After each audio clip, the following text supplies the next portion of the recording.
Spinoff oddaja Kritiškega posnetka posladka bočen projekt imenovan EMFAZNA ZALEDJA je podcast, ki bo v letu 2025 pokril izbrane umetniške festivale, ki se v Sloveniji odvijajo izven centralizirane prestolnice. Vsaka epizoda podcasta vsebuje uvodno predstavitev festivala ter krajše pogovore z izbranimi sodelujočimi umetnicami in umetniki. Poleg zvočnega gradiva projekt vključuje tudi pisno-likovno kritiko, ki nastaja v sodelovanju s spletno platformo za umetniško kritiko, platformo Koridor križišča umetnosti. Vsak festival bo namreč pokril po en pisec, ki se ukvarja z likovno kritiko in pisanjem na področju sodobne umetnosti. EMFAZNA ZALEDJA približujejo vsebino in delovanje domačih umetniških festivalov ter ponujajo vpogled v umetniške prakse sodelujočih mednarodnih umetnic in umetnikov. S prisostvovano likovno kritiko prispevajo k razširjanju razumevanja recenzijskih praks in osvetljujejo delo strokovnih piscev na področju vizualne umetnosti in kulture.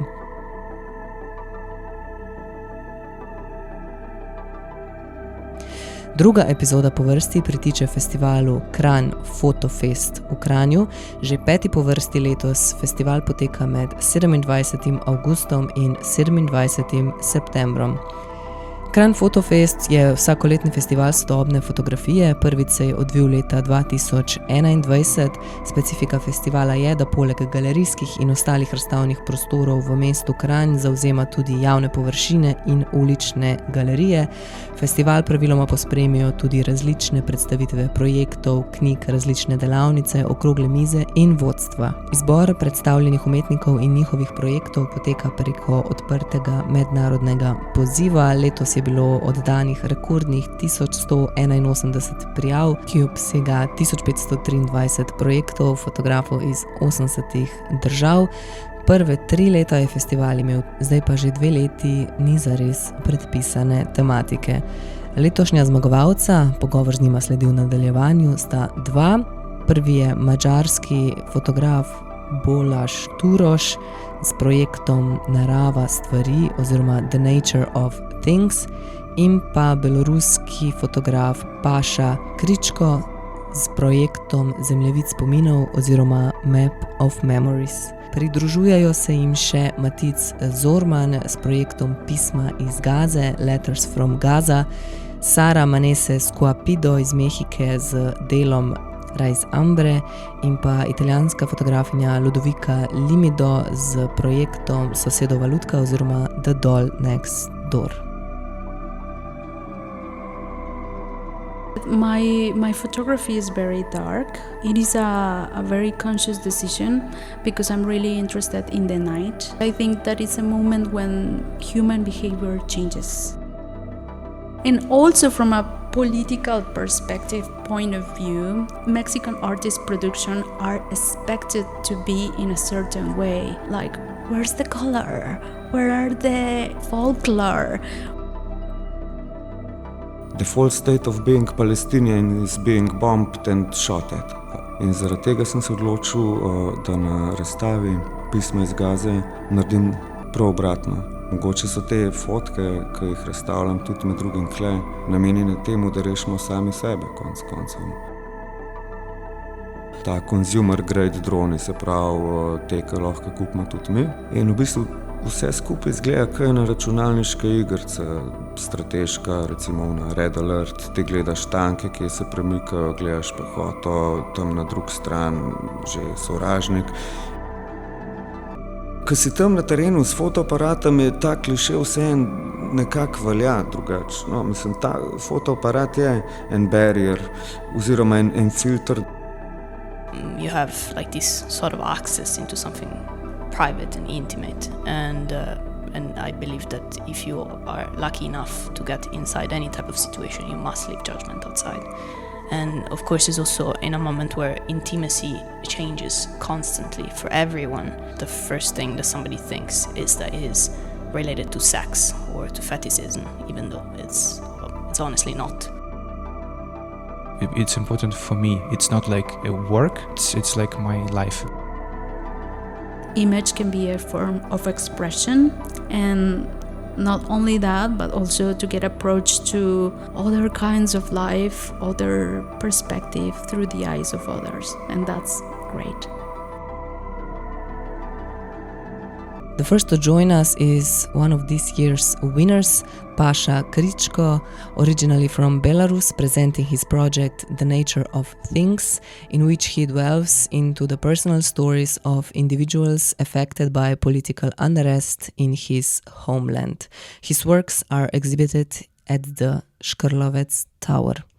Show and to explain what's happening with their culture in my country, or what happened with culture, how it exists now, and how people like from cultural sphere, how they live now like abroad, because they can't work inside the country, they're in blacklists. In a way, you're covering the things happening in Belarus. How do you manage to work? I can't go back to Belarus. Maybe I can, but I don't want to try or to check. Because of security reasons, and I'm just working outside the country and trying to, observe what is going on with my people who are the same as me, who left the country, maybe documenting the transformation of our society, as well as like I'm also changing over the years, like my points of view, like my experience on like my perspective. If a person Googles your name, two things come up, right? So one, a commercial photography, like wedding photography and stuff like that, and the other that is your documentary practice. Here in KRANJ, now you are presenting your documentary site with the series Map of Memories, which reflects on Belarus as an overlooked yet crucial part of the region's shifting geopolitics at the time when war is unfolding in Ukraine. So maybe tell me more about this concrete project and how is it maybe different than your other documentary project, because I think that are somewhat all similar, right? Talking about Belarus situation in relation to war. Yeah, definitely. I think I'm kind of an accidental documentary photographer, and I came from wedding photography to it, and their events in 2020 somehow pushed me or inspired me to do documentary work as well as the weddings, because I use my camera as a tool to tell the truth or to show the situation in my country. I try to show it to people, because like state media, they were no interested of covering their like other reality, what is going on with people who trying to oppose the government. That's how I started my work. I think it's like only one project I'm working on, maybe with different chapters, and I'm working on it because it's important. It's important for me. It's not like a work, it's like my life, because this project is part of my life. And here I'm still like doing weddings, commercial, and this is source of positive energy for me now.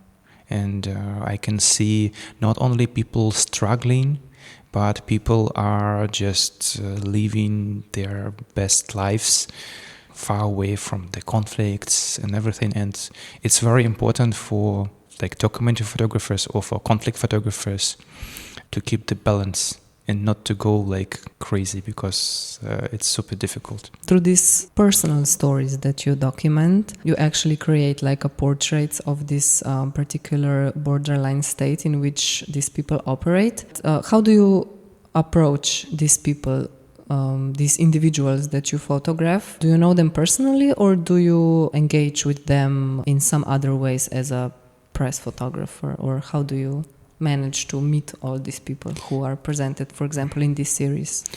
Some people I know, but some people I just met, or I saw some news that something is going on, someone released from prison, or I photographed one family I met like 4 years ago, and like for example, the portrait of Irina Shasne. I photographed her husband and son 4 years ago when I left Belarus, and I spent some time in Białystok, in Poland, where they lived, and they communicate with like Irina via like Viber or like Telegram calls, like once in a month or something.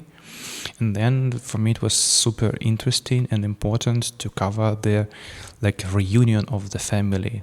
That's why I just contacted them and asked, may I come again to your family? So I'm trying to be as close as possible, maybe not like as a friend, but to be like very invisible person, and to spend like more time so people can be more open to me.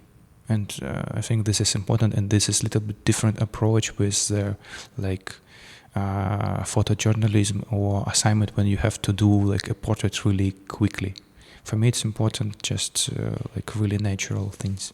At the exhibition, there are also like a bunch of papers where each and every photograph has a story behind it. So the visitors can actually read about, and some stories are actually quite personal and quite long. So I thought that this was very nice. But for example, all those photographs that are taken outside of Belarus, right? Because you cannot be there, or some of them are older and were taken in Belarus? Some of them were taken in Belarus, and I can just have maybe a few layers. So there are, I know, 3, maybe 4 pictures from Belarus. And for me, I'm trying to show their reason why people left. They are like a photo with military truck and like armored guys. So this is the reasons why I am here, and many people, they also left Belarus because of this like repression and not possibility to stay safe there. Another layer are just pictures from outside, from different countries and cities, as well as Ukraine. I tried to follow the conflict and how Belarusians also participate in this conflict, and maybe to show like the different side of the conflict. Then you move around quite a lot following these stories. How is it to be such a photographer and at the same time following weddings? It's great. I can say that Belarus is now much bigger than it is like geographical borders. It's not limit for Belarusians. It's like I feel that I'm going to Denmark or to France or even to New York, and they're also like I meet Belarusian people, and we are discussing some topics. They are really engaged in this like community stuff, so it's amazing. And with wedding, maybe I get used to travel a lot. Yeah, and also like with documentary, maybe that's why my project called like Map of Memories. So it's like map. It's maybe something like not limiting the country with borders, and memories because I'm trying to preserve the history somehow and collect this like my memories and memories of people, and also that we have our common memories about events in 2020, like where a lot of people were all together, and what government they try to hide. They try to say that it's never happened. You were never together. It's like it's not exist. It's like people are trying to rewrite the history, like history books, as they want to see it. So what do you think you would do, or you wish you could also do as other project, if maybe in the future, hopefully somehow, there won't be any conflicts like this to document and stories to cover? I think it's not like about like sad stories. It's kind of a warning for other countries or other nations. If they stay apolitical or inactive, then some people can get the power, and the history may repeat itself. maybe I can do something towards rising of autocracy in Europe, using my experience, and also maybe somehow warning people to act against it and not to repeat. It's difficult, but maybe I can expand like my knowledges more globally. Were you ever thinking about how do you perceive the role of self-revelation in documentary photography? Like, where is your art input, or maybe a visual key that is visible in your work? Because it's not only documentary photography or press photography. It's always something that you could say your own visual language. What is the relationship between just documenting and being like objective to stories and what is happening, and on the other side giving your artistic input? Do you think about this, or did it come naturally to you? I think it came naturally, and maybe it's sometimes you start photographing and something just switched or happened, and you like were inspired by something, and you can continue doing this, like moving in these directions and developing something you are curious in the style, in the approach, like maybe like more like portrait photography, maybe focusing on details, maybe doing something more abstract. And I am trying also to develop my style and my vision, but still like focus on humans and human like values. And I'm trying to be honest with other people and like with myself. What about the decision for the exhibition to put photographs on this thin layer of Knauf panels, built-in panels? Yeah. It was a common decision with Fernanda and Teresa. We discussed it, and we wanted to create a feeling of their street, of their imperfection. Also maybe like from their budget, they need to print such a large prints, and the photo paper might cost a lot. And it was like a decision to do this, but you can see like huge portraits, and it's also like you understand that people are really important, like their personalities. It's not only like protest pictures. It's about like personalities who participated, who involved in this, and who were affected. And also there one photo with a lot of shoes in the entrance, and not so many people understand when they look at this picture what is going on. Sometimes people saying that there's some party in the flat, but that's why the text is super important. This is how I hide from the police, and how many people they hid from the police during the protests in the like random flats. So it's like I also wanted to create some feelings when you entering the room with the shoes, because usually you are not wearing shoes in there like at home. And with Knauf, with the panels, they usually used like as a building material. It's also kind of very symbolically to me that you can maybe build if you put them together, you can build a wall or you can build a house. Yeah, also like the photographs of your parents and this guy with his cat carry stories about this exile and about hiding other people and offering your home to refugees and stuff like that. And you also exhibited scans of the copies of your documents about you also being exiled. It's documents about my detentions. I was detained a few times, and there are like protocols or court decisions. I also did a translation like to English, but we didn't put it there.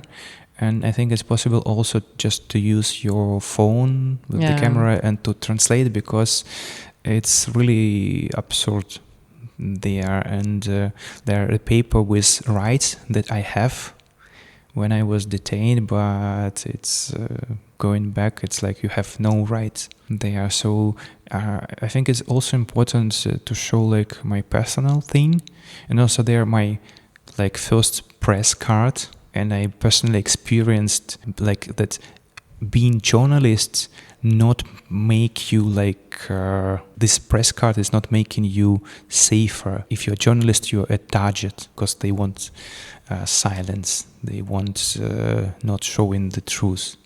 And this is what happening now in Gaza, for example, where like a lot of journalists just were killed. And this is happening like not only in Belarus, in Gaza, but all over the world. And I personally experienced this. And yeah, it's also important to talk about our role in our society. Thank you very much for your time. Thank you. Is there anything you would like to add? No, I think we had a really nice conversation, and it's great. Okay. Sledi pogovor s fotografom Maticom Zormanom, ki predstavlja fotke iz serije z naslovom Pisma iz Gaze. Matic Zorman, zdaj torej na KRANJ FOTO FESTu se zdaj predstavljaš serijo Pisma iz Gaze. Torej, zapisali so, da se ta serija posveča vztrajnosti, izgubi in neusahljivi človečnosti palestinskega naroda. Zdaj moje prvo tako zelo vprašanje, tudi po moje, ki mogoče ni toliko nujno strokovno ali pa povezano zdaj z neko reportažo ali pa umetnostjo, bi bilo tudi, kako sploh prideš do tega, da lahko fotkaš v Gazi? V bistvu tako logično, najprej moraš priti tja, ker pa tudi ni čist preveč easy zadeva, namreč govorimo non-stop o blokadi iz strani Izraela, pozabljamo pomenjati, da je tudi Egipt precej sodeluje pri tem. Recimo kot primer, ko sem se vračal ven iz Gaze s Palestinci, ki so bili na isti poti ven iz Gaze proti Kairu, so bili eni zadržani stališča zaradi tega, ker so pač Palestinci. Hočem reči, na kratko je tudi blokada iz strani Egipta in tako naprej.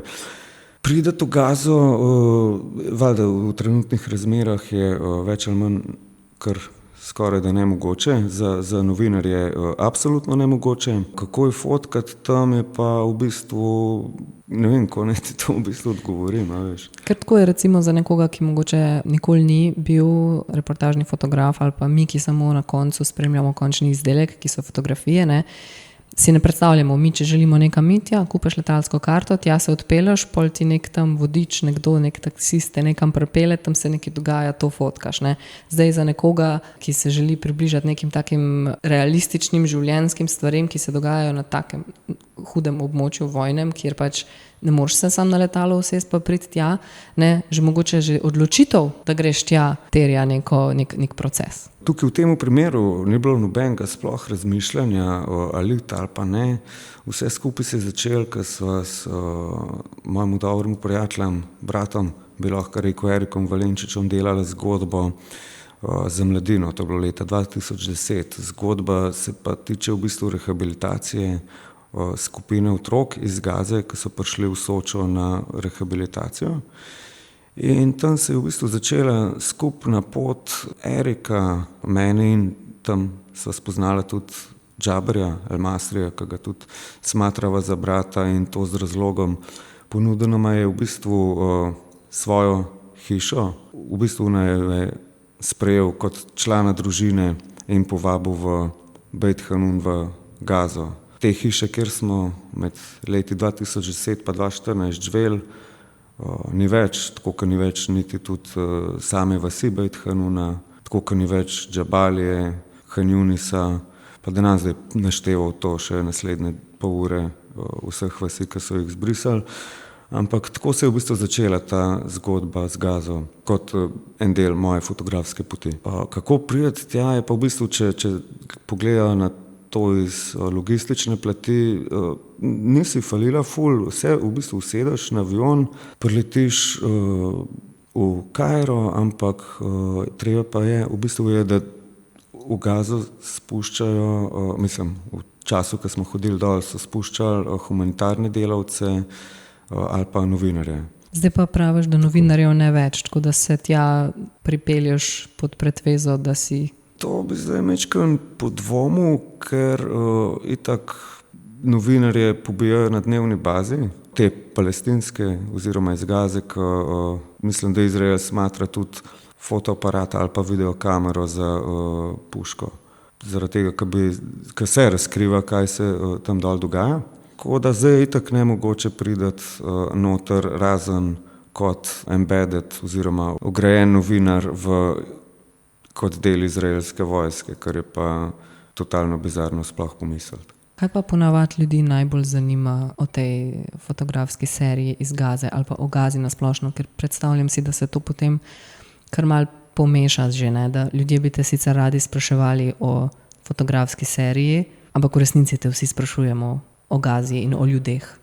Super, ker se to v bistvu tudi namen mojih fotk, da se sprašujemo o situaciji v Gazi in tudi o situaciji, kje smo mi pozicionirani v tem vprašanju. Predstavljam si recimo, da ljudje, ki si zdaj po tolkem času, po tolikih mesecih že skoraj da ne zatiskamo oči in ne moramo več teh storjev na Instagramu in vsega tega spremljati in gledati, da bi vprašali recimo pač, koliko je zares grozen, koliko je zares vse v kurcu, koliko je zares vse sam zginil, koliko je zares tega nasilja, smrti, lakote in tega in na kakšen način se pol ti kot nek zunanji obiskovalec, ki je prišel tja pod nek fotografski material, če se tako izrazim, s tem soočaš. Super vprašanje in v bistvu tudi upam vsaj, da sem ponudil en del odgovora tudi s to razstavo. Če pogledamo recimo par let nazaj, so prihajale fotografije iz Gaze, so obstale za par dni recimo na teh social media oziroma bolj anti-social, ampak smo gledali fotografije istih napadov recimo. Zdaj je pa to tako, da človek se zbudi, vidi, kva se je dogajalo. Recimo jaz pogledam fotografije in vidim, v bistvu to bilo danes, to ni stara fotka. Zvečer so že odzvon fotografije iz druge lokacije, ker se je zgodilo isto, kakšno bombardiranje, karkoli iz teh stvari se dogaja, sadističnih. In vse skup smatram za ene vrste tudi posledico te poplave enih fotk, tega brutalnega sadizma nad Palestinci, da to postaja v bistvu ena normalnost, da pač dobivamo en sporočil, ker smo toliko v bistvu tudi mi bombardirani s temi fotkami, non-stop konzumiramo posledice nasilja in lahko pride že do točke, da folk smatra to za eno normalno stanje tam. In ko toliko časa to konzumiraš, ratajo Palestinci dehumaniziran, pač default state of being Palestinian is being bombed and shot at. Kar valjda, ne bi smelo biti tako. In zaradi tega sem se odločil, da na razstavi Pisma iz Gaze naredim prav obratno. Same fotografije razstavljene v 3 sklopih, upam, da poudarjajo točno to človečnost oziroma en pogled nazaj na situacijo, na življenje, kakršen je bil, ki ga danes definitivno več tam ni.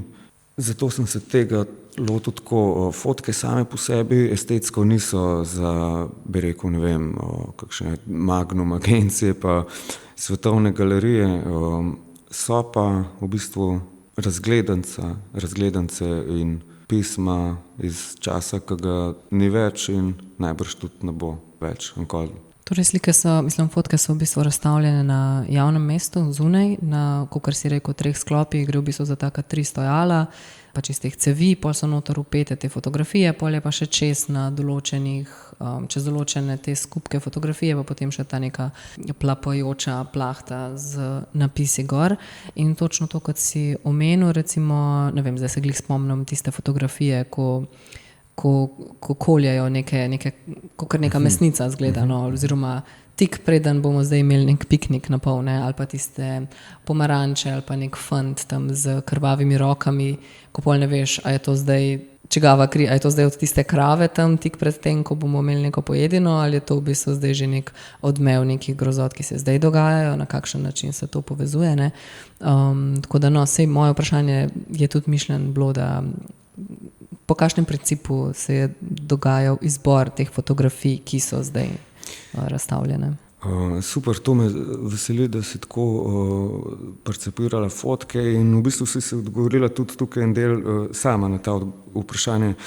Recimo ta fotka, ki jo opisuješ, se navezuje na besedilo, ki ga je napisal Džaber El-Masri, moj dober prijatelj Palestinci iz Gaze, iz Beit Hanuna, pri katerem smo živeli. V delu besedila je omenil stavek živali, preden grejo do mesarja, kjer se jih zakolje, so prej vsaj debelo rejene in hranjene nekaj časa, preden grejo za kol. V Gazi pobijajo lačne, predtem jih pa stradajo skoraj do smrti, oziroma tudi zdaj že čez 200 ljudi od lakote tudi umrli. Tukaj je ta navezava s to fotografijo tega fanta s krvavimi rokami. Nasplošno pa ta bel tekstil, ki si ga omenila, ki visi čez fotografije, je pa del tekstov, ki jih piše Džaber in v bistvu ponazarja te bele plahte, v katere zavijajo mrtve. Ampak tekst in misli pa živijo še zmeraj naprej. Planiraš se vrniti v Gazo? V bistvu je to misel, ki mi ne gre ven iz glave niti en dan, planiram pa v bistvu ne. Zaradi tega, ker zdaj vem, da itak spremenljivk je toliko, da se planov ne da delati, vsaj v trenutnih razmerah, se pa odpravljamo v Egipt konec meseca, kot delane humanitarne misije. Bi obdržal v mislih tudi iti proti meji čez, najbrž siguren, ne. Ja, siguren nisem bil zadnjič v Gazi, kadar sem bil zadnjič. Zdaj, glede na tvoj fotografski opus kot dokumentarna fotografija in pokrivanje teh vojnih območij, kaj bi rekel mogoče, da je glavna razlika, če je primerjava z ostalimi vojnimi območji, a je to vse isto skozi slabo? Ali bi lahko rekel, da obstajajo neke specifične spremenljivke, ki jih je vredno izpostaviti tukaj, kar se vojne tiče ali pa kar se fotografije tiče? Lahko bi tukaj dal eno paralelo. Sicer sem videl en shift v vizualni reprezentaciji vojne, bolj kot v Gazi v Ukrajini. Na obeh, mislim, ne na obeh, na vseh, na splošno frontah na svetu pa bojiščih se testira orožja, taktike. Na primeru Gaze se testira tudi hrano, kjer je peljana noter, dokler je to bilo še mogoče. V ukrajinski vojni sem pa opazil v bistvu s porastom, bi rekel, Warfare 2.0, z novimi tehnologijami, predvsem dronov, kako se vojno dokumentira. In to je bila tudi ena izmed debat, ki sem imel včeraj, zelo dobrih debat z Romanom, vodjo fotografov AFP-ja v Ukrajini. In sva govorila o tem premiku reprezentacije vojne iz višine v bistvu. Vse skupaj te nekako, te posnetki iz dronov, ne teh FPV, kjer so opremljeni z bombami, pa pol jih ukrajinska vojska pošilja nad Rusijo, ampak bolj iz teh recon dronov, ki so bolj statični, tudi više, ampak še vseeno ta consumer grade droni, se pravi te, ki lahko kupimo tudi mi. In v bistvu vse skupaj izgleda kot ena računalniška igrica, strateška, recimo na Red Alert, ti gledaš tanke, ki se premikajo, gledaš pehoto, tam na drugi strani že sovražnik. In to nam daje eno perspektivo na bojišče, vse skupaj izgleda kot iz oči Boga, nekako detached. Prej smo gledali posnetke iz tal, tukaj smo pa zelo oddaljeni od vsega, kar se dogaja. In če ti ne vidiš oči umirjajočega vojaka, je tudi to ene vrste dehumanizacije, precej v narekovajih velikih lažje gledati stvari, ki se dogajajo. Tako da to je prišlo na eni zanimivi točki ven en narativ iz zraka, kako se gleda pobijanje na obeh straneh, govorim za ukrajinsko-rusko vojno v Gazi. Pa nisem zaznal, da bi zdaj rekel kakšnih velikih sprememb v vizualni dokumentaciji. Pač kvečem to je, da so fotke, ki prihajajo ven frekventno skozi bolj pogoste, pa bolj brutalne. No, sej en od mojih vprašanj bi bil tudi navezujoč se na te drone, ker sem prebrala na tvoji spletni strani ali kje, da so droni nekaj, s čimer nekaj, kar ti je blizu, oziroma nekaj, da imaš izpit za drone, ali se ne vem, kako že, nekaj v tem smislu. Torej, se poslužuješ tudi drone photography? Is that a thing? It's a thing. Mislim, tako je. Lotil sem se sestavljati svoje drone, pač te first person view, kot en orodje oziroma valjda hobi, ampak sem padel toliko noter, ker te ponuja totalno, v bistvu brezmejno postavitev kamere, flova, premikanja. Ti pač si nadejneš te očala in gledaš iz perspektive drona, kjerkoli že hočeš biti, bi lahko temu rekel.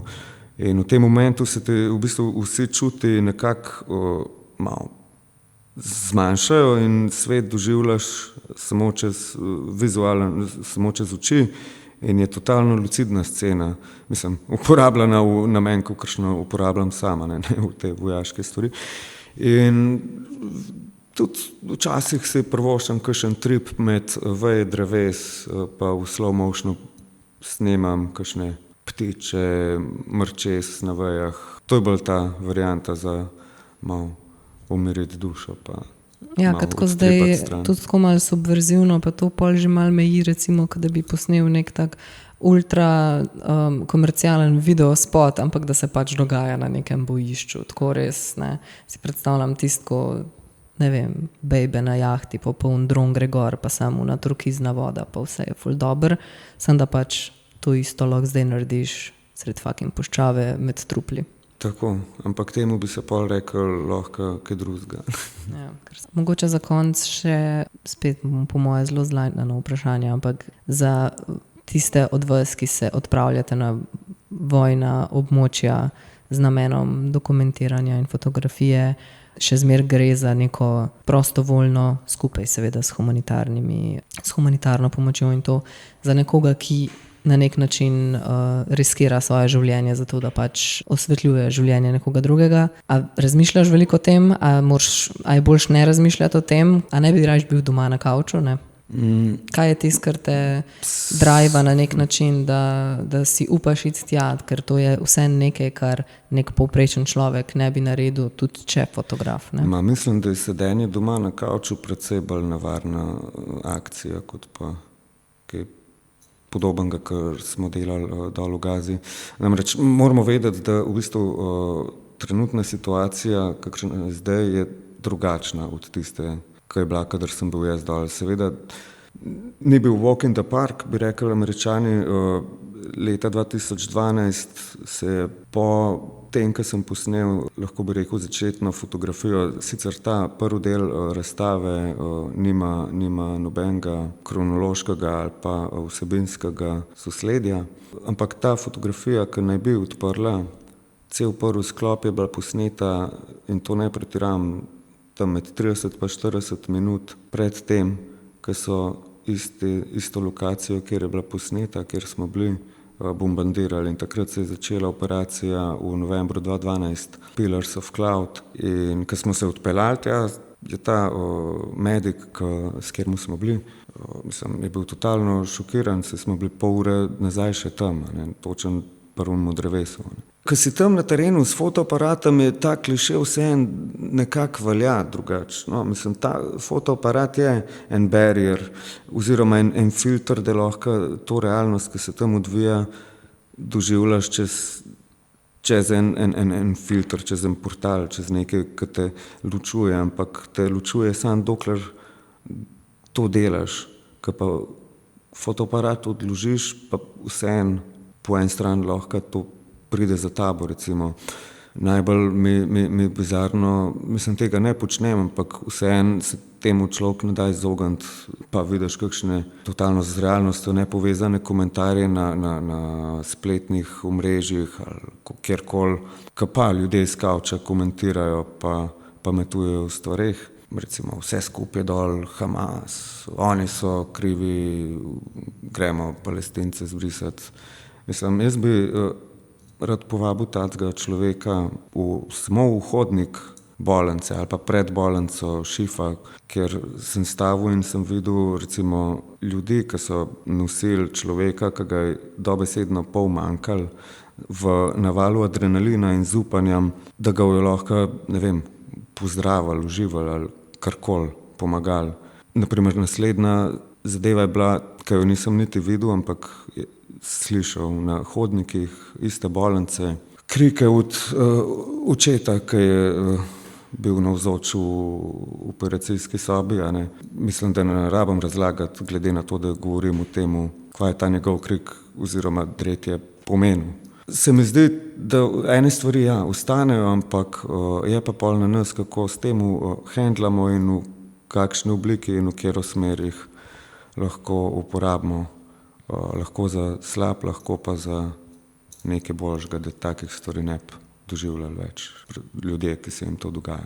No, pa tudi na način, da se ti ne zbujaš sred noči v lastnem kriku, ko imaš PTSD od vseh teh grozot, ki jih vidiš, ali lahko na nek način to, nočem reči, zracionaliziraš, ampak v svoji glavi popredalčkaš na način, da ne zjebe tvojega lajfa zdaj. Ja, mislim, da mi na način, vsaj do zdaj mi je to nekako uspelo, se ni zdaj to toliko poudarjen oziroma ne vem, nekako sem prvič, ko sem prišel nazaj iz Gaze v Slovenijo, sem bil v bistvu en teden v sobi, nisem mogel ven, ker sem videl, čakaj, klele, folk pokvarjen dan, ki gre dež. Tako totalno čist drugi svetovi. Ampak konec koncev ne moš pa teh ljudi, ki jim gre na živce dež, obtoževati. Nekako sem rabil en naraven proces misli, ki sem si jih usput urejal, da sem upam vsaj nekako te stvari shendlal, pa jih probam uporabiti tako, da je okej.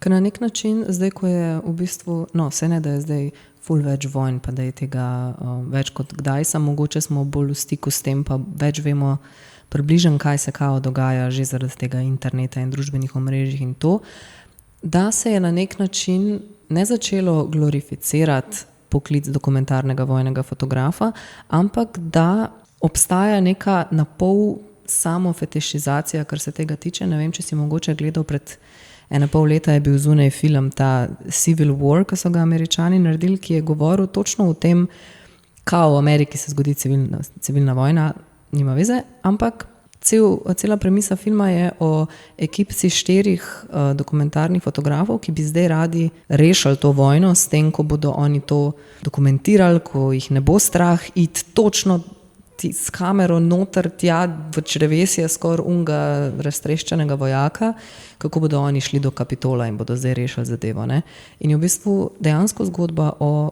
vojnih fotografih, ampak na način, da tako malo perverzno vse skupaj meji na neko perverzijo. A imaš mogoče ti, se srečuješ s to mislijo ali pa s tem konceptom ali pa kdaj razmišljaš o tem, se ti to zdi mogoče, ko gledaš kakšne druge fotografe? Totalno, mislim, recimo moj, bi rekel temu, idol oziroma vzornik James Nachtwey, Dan McCulley in pa podobni, ko sem bil star, ne vem, bi rekel, 14-15 let sem hotel delati take fotografije, ki jih ona dva delata. Mislim, ki ste jih tudi. Zdaj nočem več takih fotografij delati. Totalno sem zgubil romantiko do tega, tako da do fetišizma tega poklica ne prihaja, ker ne mislim, da bojo te fotke spremenile pa rešile situacijo dol. Mogoče so te fotke, ki jih razstavljam tudi med drugim kle, namenjene temu, da rešimo sami sebe, konec koncev.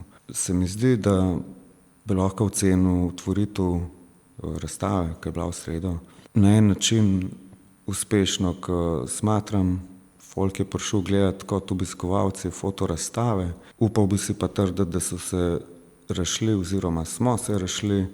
Ne bom rekel kot družina, siguren si pa upam trditi kot frendi, kot prijatelji združeni v enem uporu proti tišini, proti nepravici in konec koncev tudi proti genocidu, ki se tam odvija. In mogoče jih ta množica ljudi je dobila, oziroma vsaj upam, en drive za bilo kakršno udejstvovanja proti tem prek fotk, upam.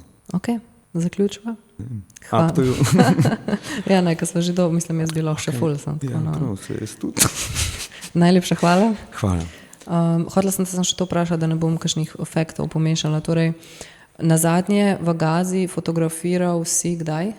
Konec septembra 2014, to je bilo lih po vojni 2014. Takrat se je temu lahko rekla še vojna na en način. Zdaj se temu ne more več reči vojna. We continue the conversation with the Mexican artist who is presenting the series Raíz Hambre at the Lyre House, offering the intimate insight into her personal connection with the forests of Mexico. Tell me how to properly pronounce your name. Sara Meneses. Sara Meneses Cuapio? Yeah, like the dogs and the chickens. Qua, qua, pio, pio. Cuapio. Yeah. Sara Meneses Cuapio. Great, you did it great. Okay. Maybe for the start, maybe you could tell us more about your project that you are presenting here. Yeah. So it is represented at the Lyre House. You are presenting the exhibition which offers an intimate insight into your personal connection with the forest in Mexico. Yeah. So it's very quite specific and unique, and I did not know about this, about these regions and about these plants. So maybe if you could tell us more about this project, what is it about, what it's up with these plants, and what does it mean to you? So I come from Mexico, and my family, my maternal family, we have an indigenous origin. So we are Nahuas from that side of my family, and my family lives very at the base of this volcano. The volcano is covered with a forest. So for us, this place has a very important meaning, not just because it is a source of different, of wood, mushrooms, and things for survival things in a certain time of our history, but also because this place, it is a ritual place. For us, this mountain, it is a woman, and we see this volcano like a mother. This volcano and the forest, it is like a source of life. It is a place that supports the universe when the weather is changing or it is very sunny. People goes to this volcano to do rain offerings. So this place is not only useful, but it has a magical meaning for the Nahuas in that region. So this forest has been destroyed or being destroyed for the last 60 years by illegal logging. And also the illegal logging produces the temperature of the forest to increase.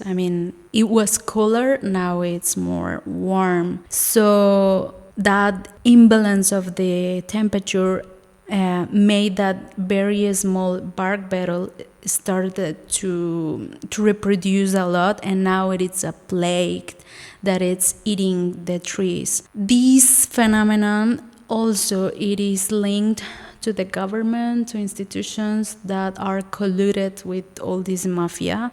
So in this moment, the government is leading the plague to advance, eating the forest. And the more trees die, the more wood they can sell and the more money they can earn.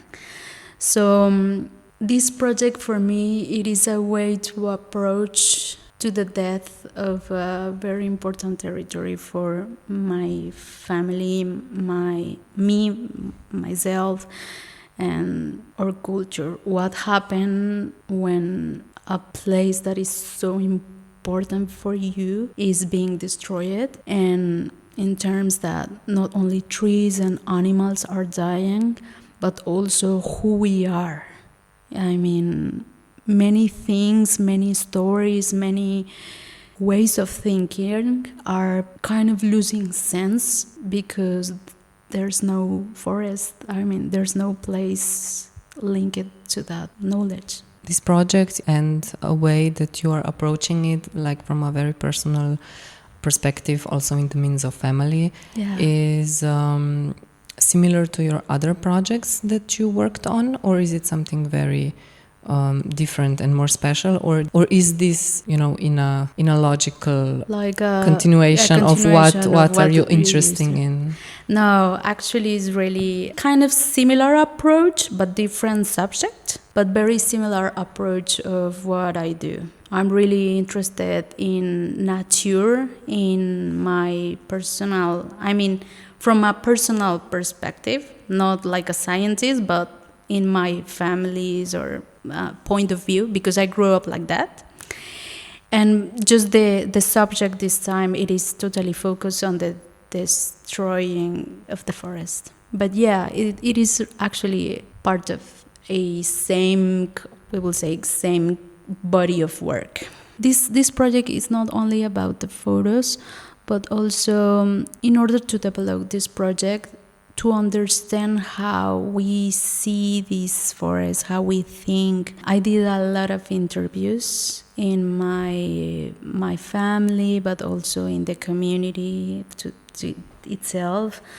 I went to the houses, I review archive of the families, review archive from different newspapers and codex in the zone.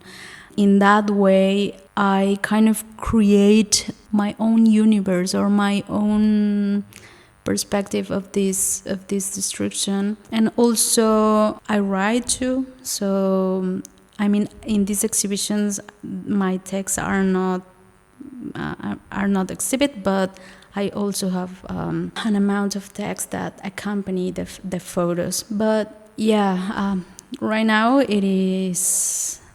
At the exhibition, there are just only photos. And also some newspaper cuttings that are displayed as you could like just blow them away in a way. I cut them trying to make a reference of how the bark beetle enters to the trees and eats them inside. I mean, I was aiming to be like, what happened if I am the bark beetle? I mean, to put in the place of the beetle, and I mean, what happened if humans are eating the forest? That was kind of my perspective, but also trying to think or to figure out what is happening when also, because the government colluded with all this thing. What happened about memory? What happens with the news, with information? You know, what everybody's saying. What is the idea of the government of all of this? What is the story that they sell to everybody about the negligence that they have in this territory? So for how long is this happening? The illegal logging has been there very critical for the last 50 years. And the bark beetle, it has been always there, but becoming a problem for the last 7 years mostly. What about the actual visual language? So most of the photography is quite dark. Yeah, very and dark. Maybe like on your website, when the whole website is dark, the contrast is maybe more visible and more extreme. But now, for example, in the actual exhibition, the whole thing is very toned down and dark. And was this also your intention? to make it so dark? As you said, my photography is very dark. It is a very conscious decision because I'm really interested in the night.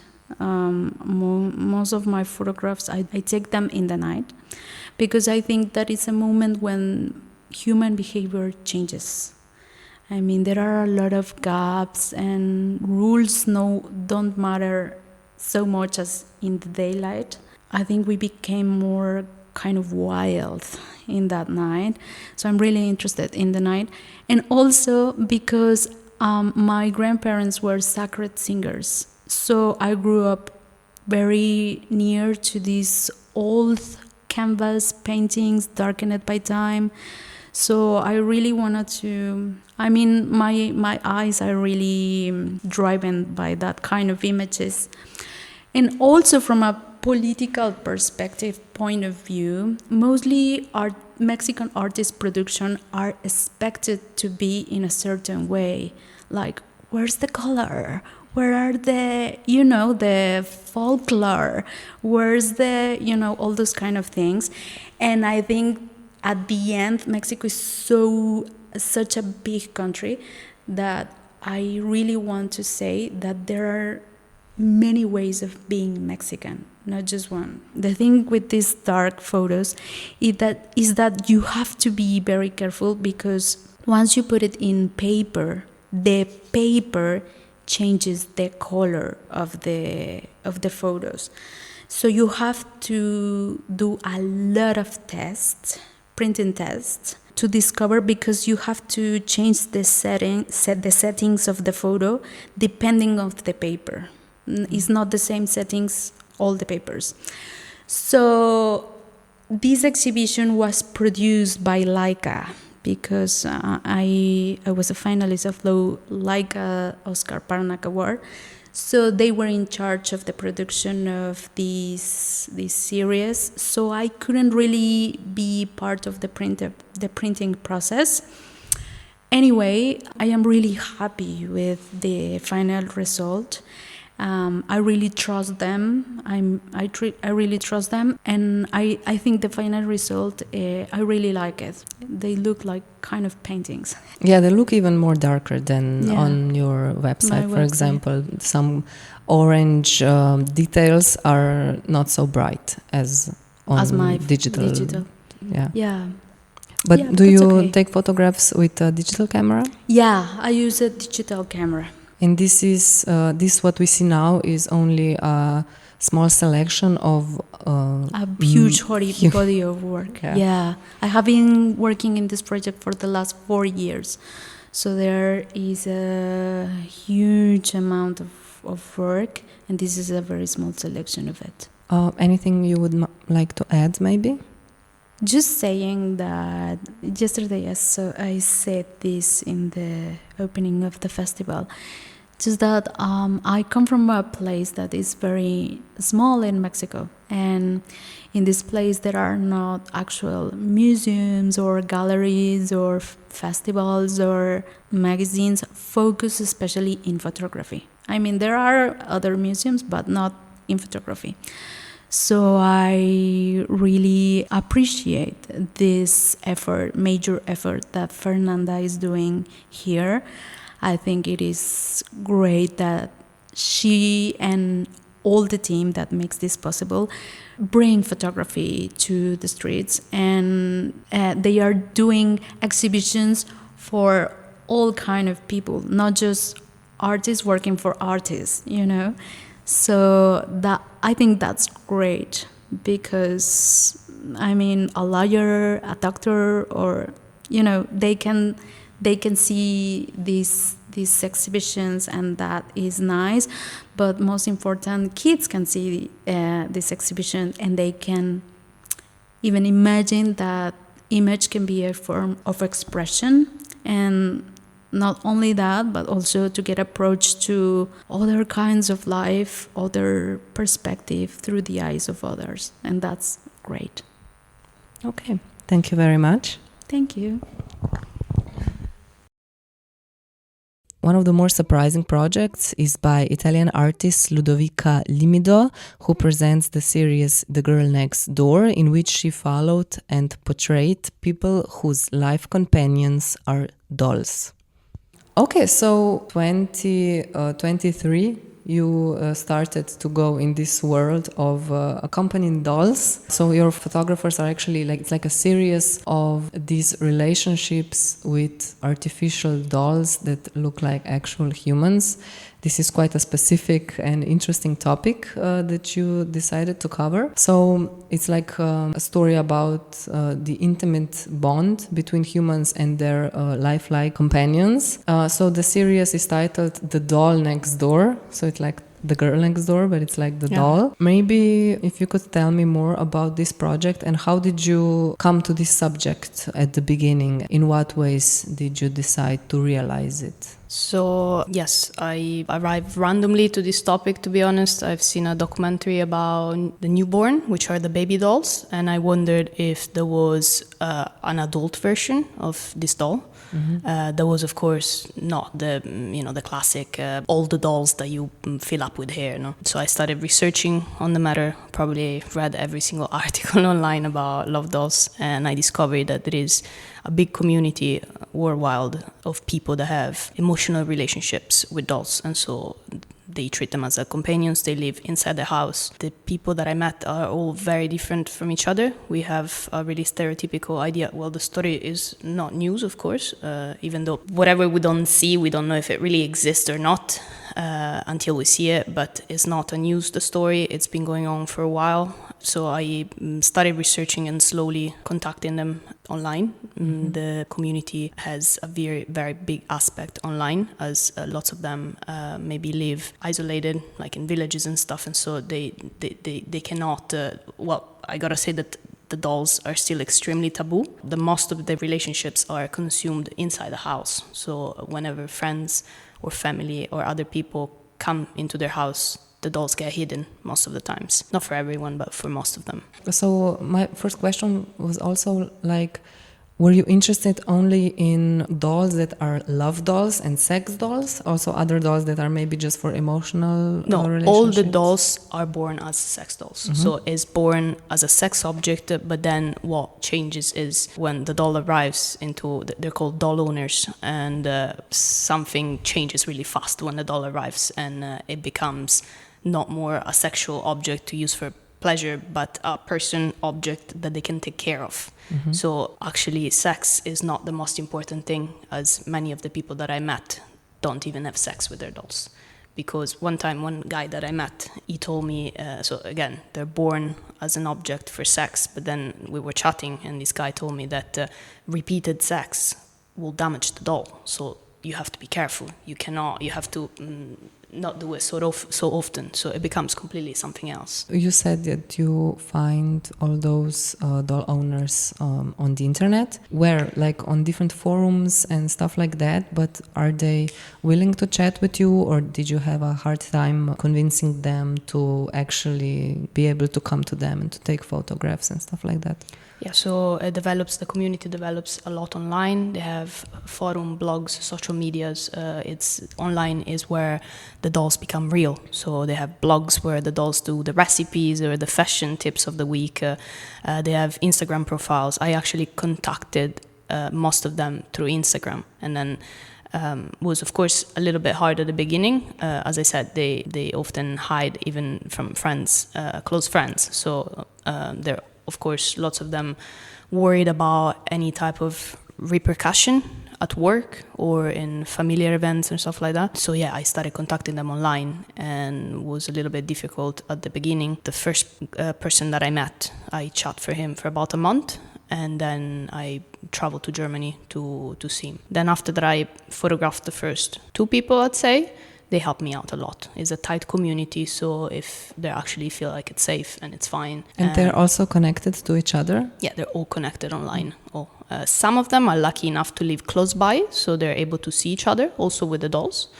but most of them connect online. You said this is, it's still a stigma. It's somewhat unusual. People don't know about this. Even if we know a person, they would hide it from us, as you said.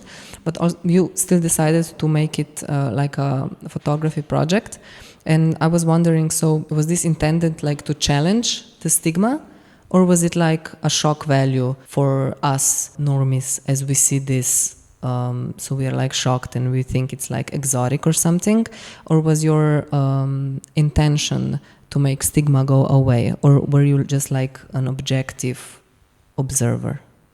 I believe I was an observer. I definitely do not want to shock anyone because I do believe it's not shocking. I mean, I firmly believe that anybody can do whatever they want as long as they don't hurt someone else. And I was, of course, a little bit afraid that the first time I didn't know what I was going to, and then after 2 hours became completely normal. So for me, it's completely normal now that you have a doll at home and you have a relationship with a doll. I don't know if it's normal or not. That's not my decision. I don't have any competence to actually say that. But yeah, I do believe it's right to take the stigma away in general, so in every topic. So yes, they've been portrayed and pictured badly most of the times with movies, other documentaries and stuff like that.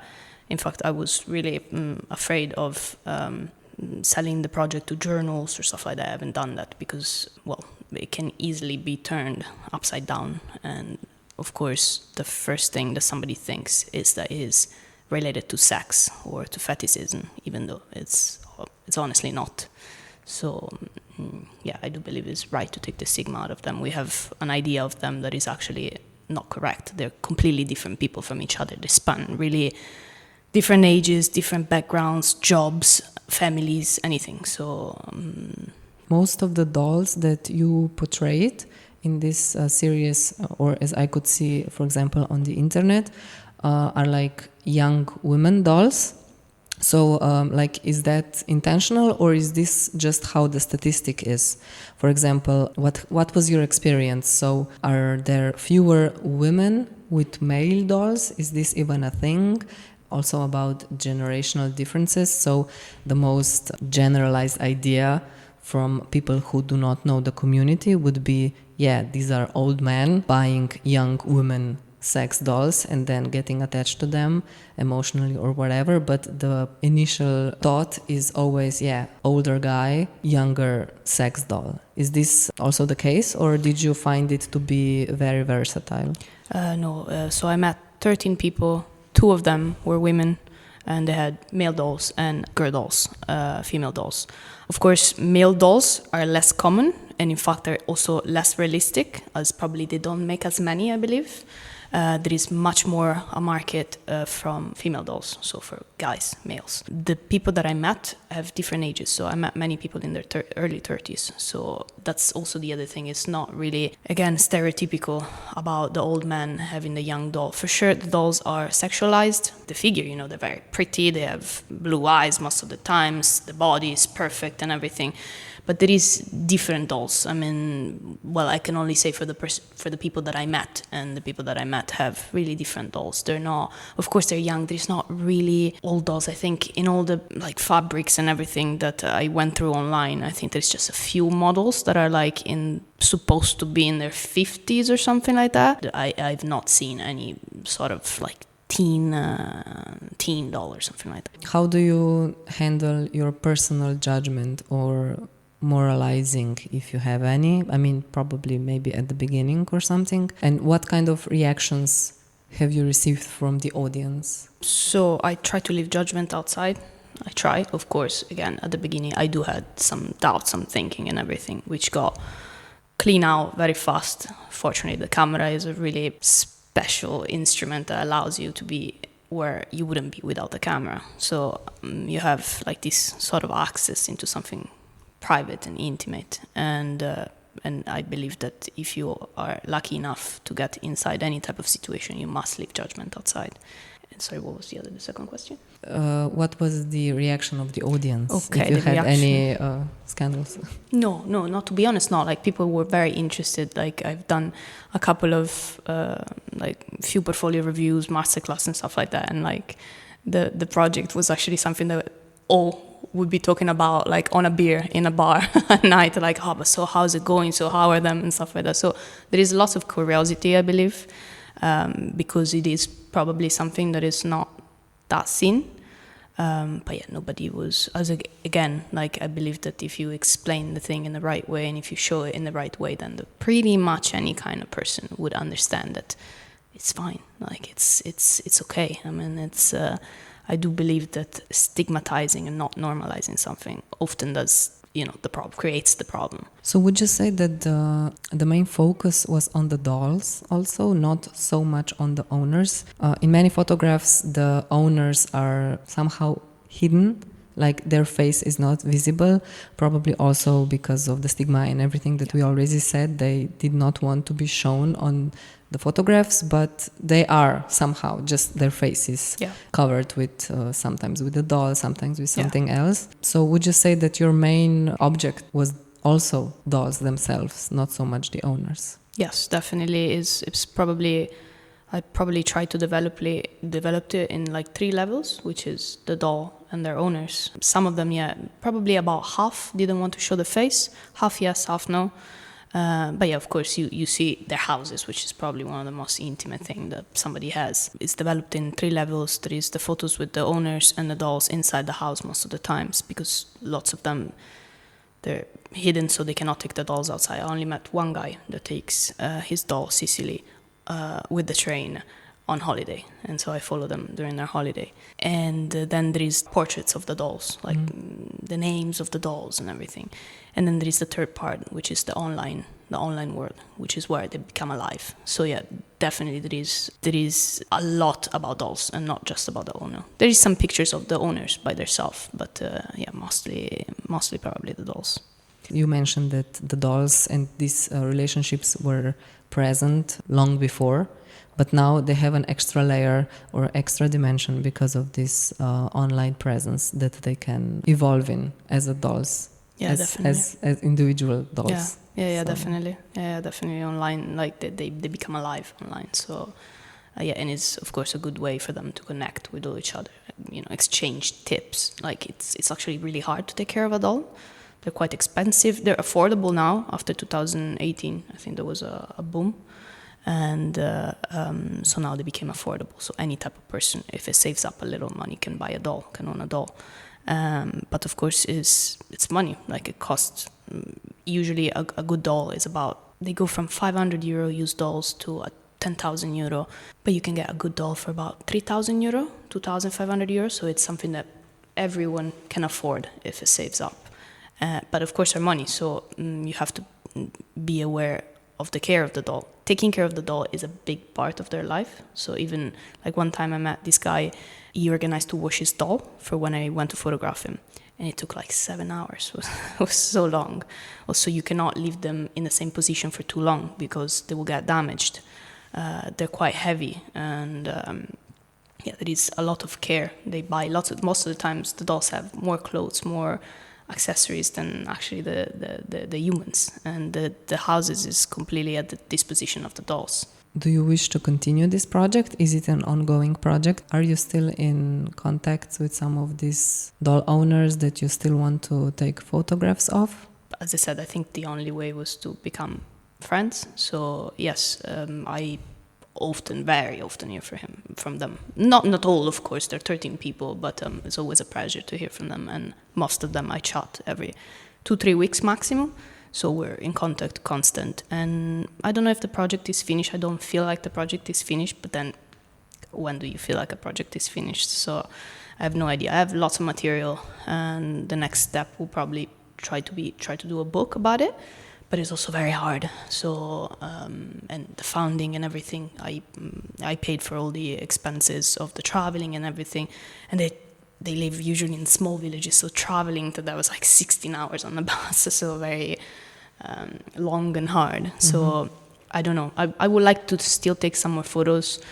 And why did you decide to apply this project to KRANJ FOTO FEST? Well, I think it's a really contemporary story. Sometimes they ask me like I've received feedbacks on also like not being able to do a show about this, because how do you justify to the public that you're doing something like this. But I do believe it's a very modern concept. I mean, it's really contemporary. I mean, the love dolls are the last step before robot companionship, which it will arrive in the next 15 years probably. Maybe at the beginning will not be affordable, but then again, as with the dolls, it will become affordable.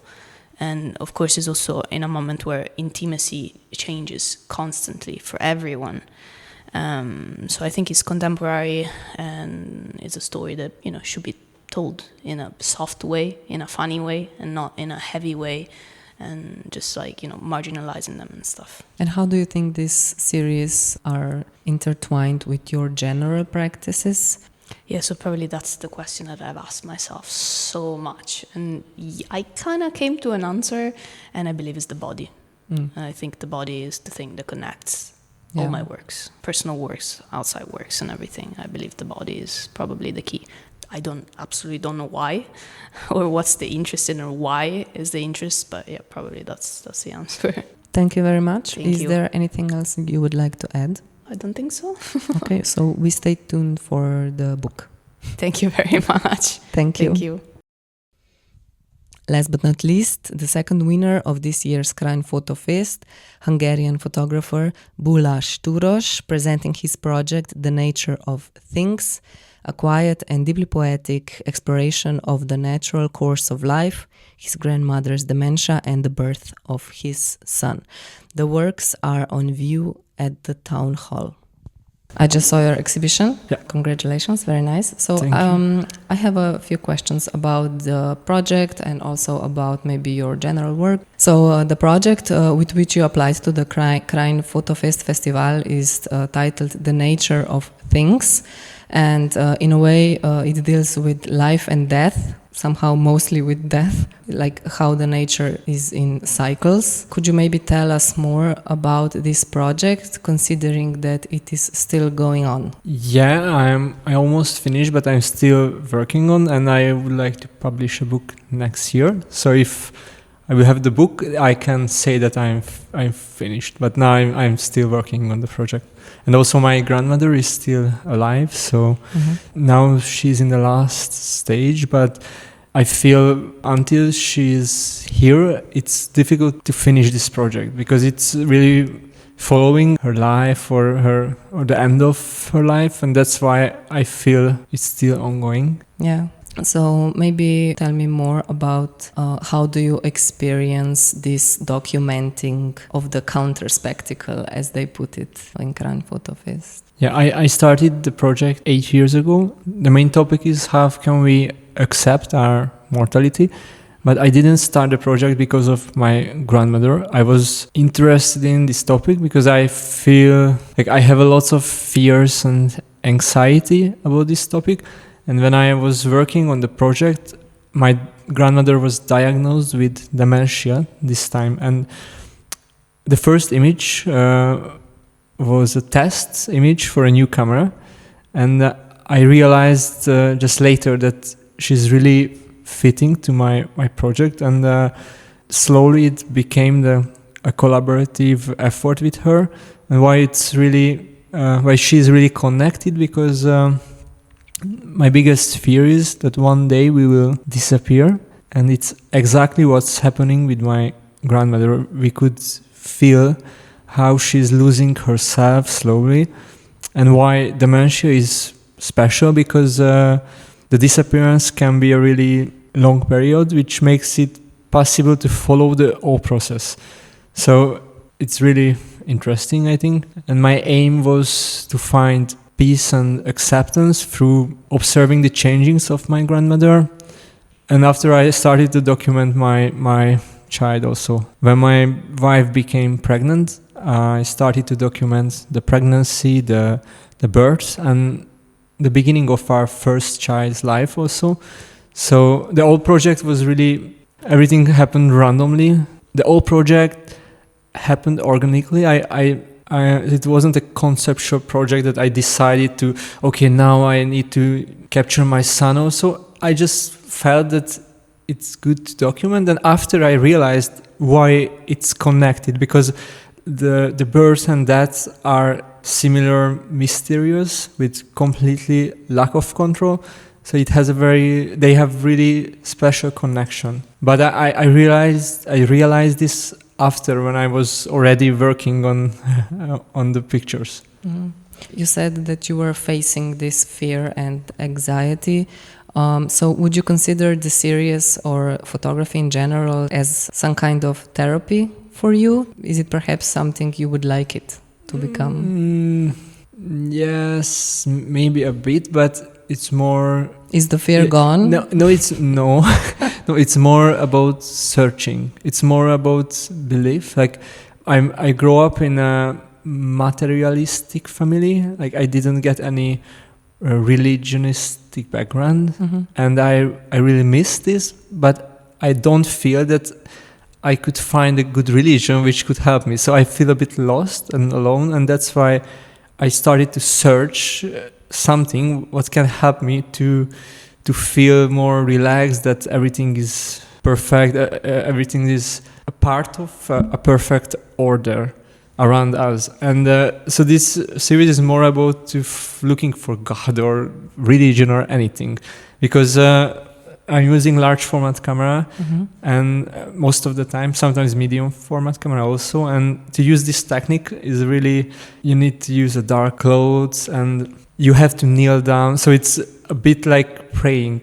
And I don't say I find any good answer. So I enjoy the time, I enjoy the process, and maybe there isn't answer for my questions, and maybe the answer is the time what I spend together with my family and with photography. What is it like to have your grandmother as a model? Did she like it to be a model and to work with you? How was it like? Because also on the video, there's a video downstairs. She appears very like a cool grandma. Yeah, it was important for me to involve my grandmother to the project. So I went back to the exhibitions with my grandmother. I wanted to show the pictures. I recorded a lot of video when she's talking about what does she feel when she's watching herself in the wall, and it was really important for me. For example, when she sees her white hair and she's like fascinated by how white her hair is. Yeah. But I mean, does she enjoy participating? Yeah, and if you have a family member, a grandmother who is suffering with dementia, it can be really challenging, even the daily life. If you have a grandmother with dementia, usually you don't go out, you don't go for forest, because you just try to take care of her. And because of the project, we started to do trips, and it was really interesting to see that she really enjoyed these trips, and maybe it could help to slow down her dementia a bit. And also our relationship improved a lot because we started to spend a lot of time together because of traveling. Yeah, I think at all she really enjoyed the project. But after some times, when the dementia was too progressing, there was a border when I felt that now she can't really enjoy the shootings. But that time she had to go to a special home. So after this, I still was taking pictures, but not in a forest anymore. Mm-hmm. Yeah, but in the beginning it was a good fun for my grandmother and for me also, and sometimes also really challenging. Yeah, also the photographs with her in the autumn forest and with deer was very appealing to me, especially the ones that you have on your website under the about, and you are also with her on the pictures, like you and her and the part of the deer in the forest. It's like a very beautiful photograph, actually. Could you tell me more about this approach when you went to the forest with her? How did you, what's up with the deer? Is this like a domesticated deer, or yes, you have deer at home?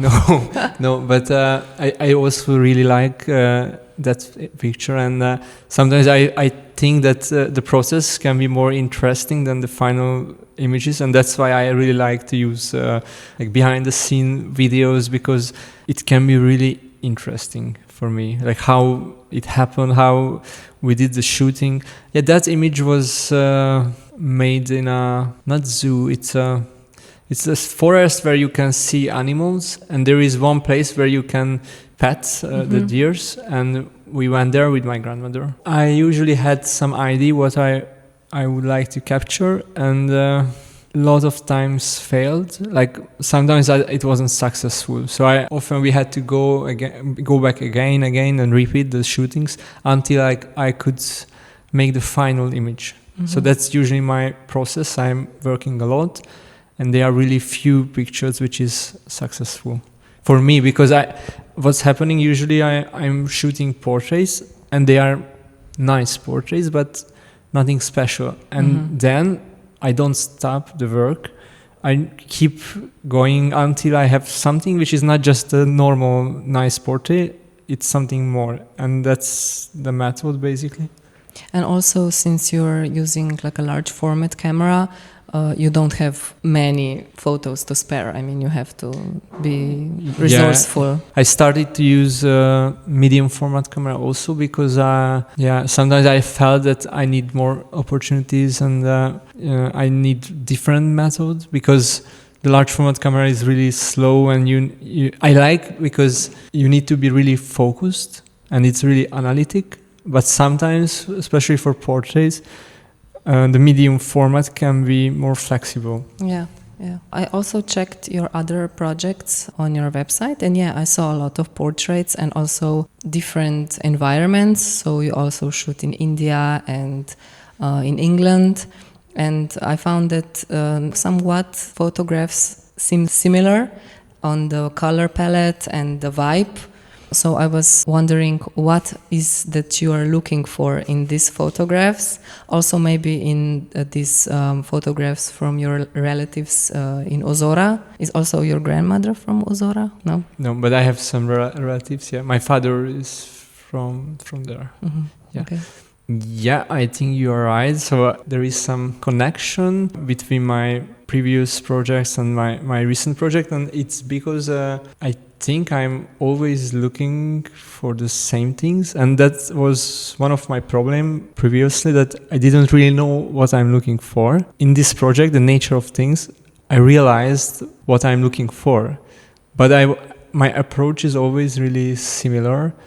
Just I needed a lot of time to understand what is inside me, like what is my really deep feelings. Like the drive.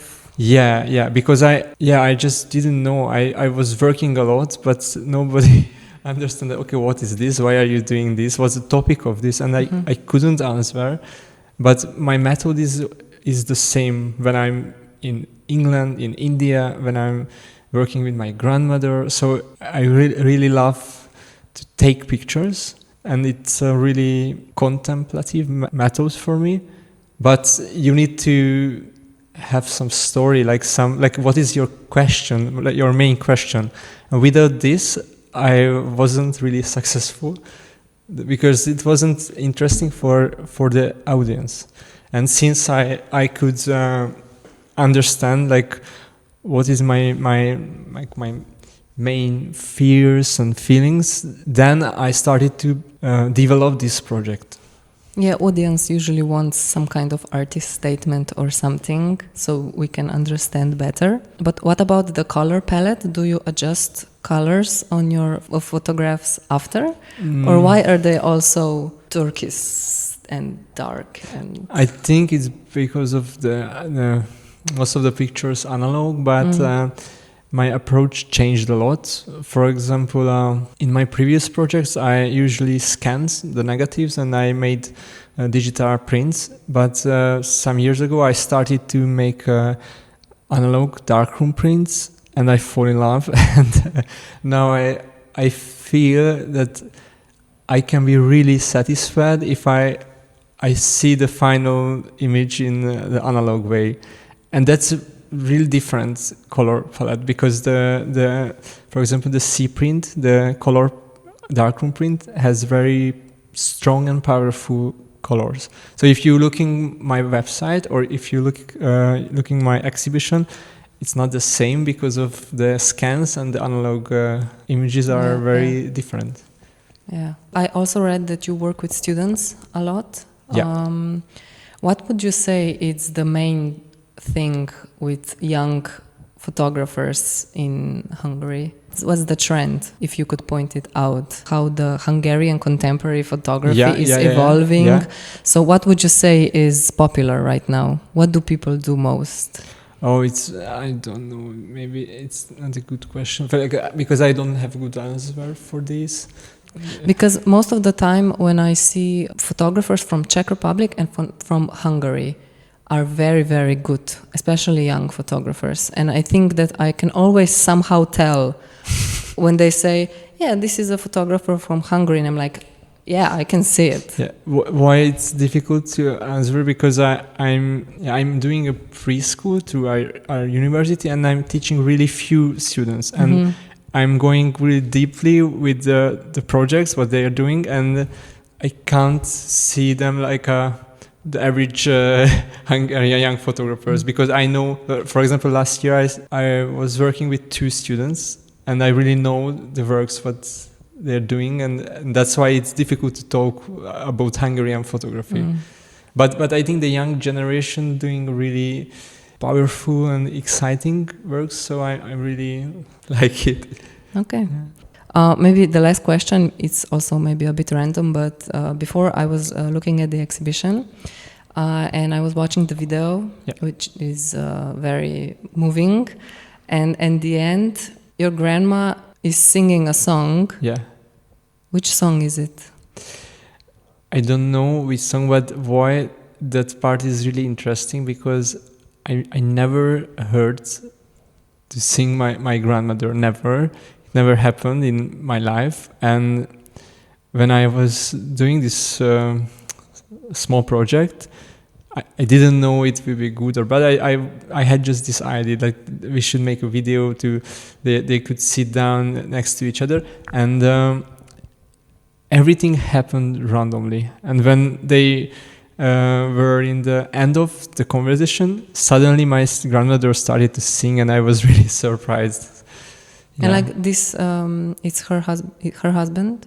Like no, it's her brother. Ah, brother, yeah. Okay. And both of them were suffering with dementia, and that's why the conversation is really interesting. Like sometimes they are very happy to each other, but sometimes they don't know who is the other person. So I think it's a bit different than my project, because it's more about dementia, it's more about relationships, but my project is more about your inner feelings, how accept your mortality. So it's a bit different.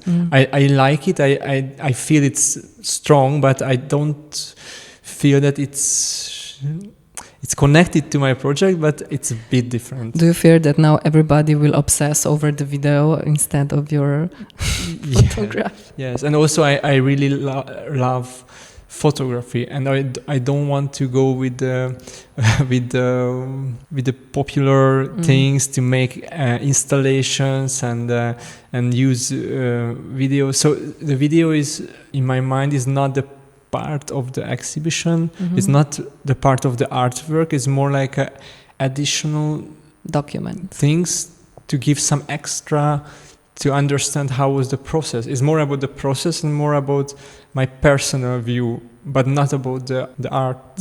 Yeah, it makes sense. And also because I think that photographs by themselves are very strong, and also in the way how they are positioned, like in the frames, and then some of them are solo and some of them are next to each other, connected, and also the relationship between, the portraits of your grandmother and then also your son, who also came here, right, with you? Yeah.